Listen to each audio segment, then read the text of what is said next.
Hello. It's time for our next reading from Luke. We're on chapter 20. It is Sunday, December the 20th, 2020. 2020. I'm Pastor Burke Owens. This is the St. Helena United Methodist Church in Napa Valley, beautiful Northern California. It's a lovely day outside. We had some rain last week, and we're supposed to maybe have some more on Christmas Day. So I hope your Advent season is going well, and that these readings of Luke have been a support in your inquiry into your relationship with God and the divine. Chapter 20. On one of the days when Jesus was teaching the people in the temple and proclaiming the good news, the chief priests, legal experts, and elders approached him. They said, "Tell us, what kind of authority do you have for doing these things? Who gave you this authority?" He replied, "I have a question for you. Tell me, was John's baptism of heavenly or of human origin?" They discussed among themselves. "If we say it's of heavenly origin, he'll say, 'Why didn't you believe him?' But if we say it's of human origin, all the people will stone us to death because they are convinced that John was a prophet." They answered that they didn't know where it came from. Then Jesus replied, "Neither will I tell you what kind of authority I have to do these things." Jesus told the people this parable. A certain man planted a vineyard, rented it to tenant farmers, and went on a trip for a long time. When it was time, he sent a servant to collect from the tenants his share of the fruit of the vineyard. But the tenants sent him away beaten and empty-handed. The man sent another servant, but they beat him, treated him disgracefully, and sent him away. He sent a third servant. They wounded this servant and threw him out. The owner of the vineyard said, "What should I do? I'll send my son, whom I love dearly. Perhaps they will respect him." But when they saw him, they said to each other, "This is the heir. Let's kill him, so the inheritance will be ours." They threw him out of the vineyard and killed him. What will the owner of the vineyard do to them? He will come and destroy those tenants and give the vineyard to others.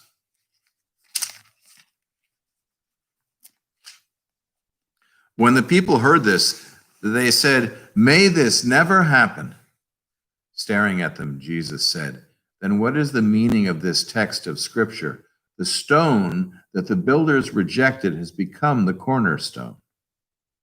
Everyone who falls on that stone will be crushed, and the stone will crush the person it falls on." The legal experts and chief priests wanted to arrest him right then because they knew he had told this parable against them. But they feared these people. The legal experts and the chief priests were watching Jesus closely and sent spies who pretended to be sincere. They wanted to trap him in his words so they could hand him over to the jurisdiction and authority of the governor. They asked him, "Teacher, we know that you are correct in what you say and teach. You don't show favoritism. But teach God's way as it really is. Does the law allow people to pay taxes to Caesar or not?" Since Jesus recognized their deception, he said to them, "Show me a coin. Whose image and inscription does it have on it?" "Caesar's," they said. He said to them, "Give to Caesar what belongs to Caesar, and give to God what belongs to God." They couldn't trap him in his words in front of the people. Astonished by his answer, they were speechless. Some Sadducees who denied that there is a resurrection came to Jesus and said, "Teacher, Moses wrote for us that if a man's brother dies leaving a widow but no children, the brother must marry the widow and raise up children for his brother. Now there were 7 brothers. The first man married a woman and then died childless. The second and then the third brother married her. Eventually, all 7 married her, and they all died without leaving any children. Finally, the woman died too. In the resurrection, whose wife will she be? All 7 were married to her." Jesus said to them, People who belong to this age marry and are given in marriage. But those who are considered worthy to participate in that age, that is, in the age of the resurrection from the dead, won't marry nor will they be given in marriage. They can no longer die because they are like angels, are God's children, since they share in the resurrection.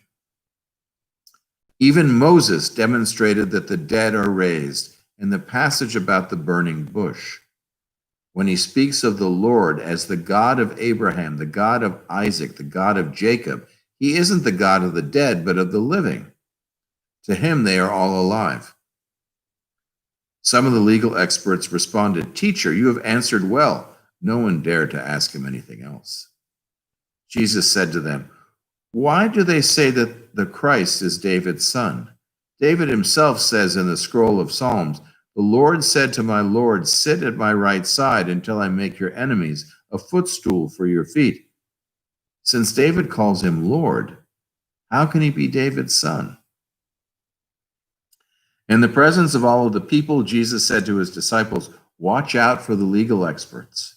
They like to walk around in long robes. They love being greeted with honor in the marketplace. They long for the places of honor in the synagogues and in the banquets. They are the ones who cheat widows out of their homes, and to show off, they say long prayers. They will be judged most harshly." Luke 20. We're getting close to the end of Advent and getting close to the end of this gospel. We have 4 more chapters to go. And in these chapters, much happens. I hope you can join me for the rest, or better yet, read them yourselves and see what you find. Blessings.